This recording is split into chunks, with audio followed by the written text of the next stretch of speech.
తేరా దొంగ చూపు చూస్తావు. నువ్వు ఒక న్యాయవాది, సత్యమూర్తి, కృష్ణమూర్తి. న్యాయశాస్త్రాన్ని చదివి జీర్ణించుకుని ధర్మాన్ని 4 పాదాల నడపవలసిన వాడి. You are also a gentleman.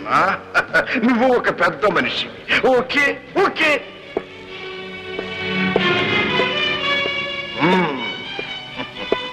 మీరందరూ పెద్ద మనుషులు. You are the pillars of the society. No no, you are the real killers of the society. మీరే సంఘాన్ని, దేశాన్ని నాశనం చేస్తున్నారు. మీరే దేశాన్ని అధోగతి పాలు చేస్తున్నారు. No toleration by your criminals. Shoot.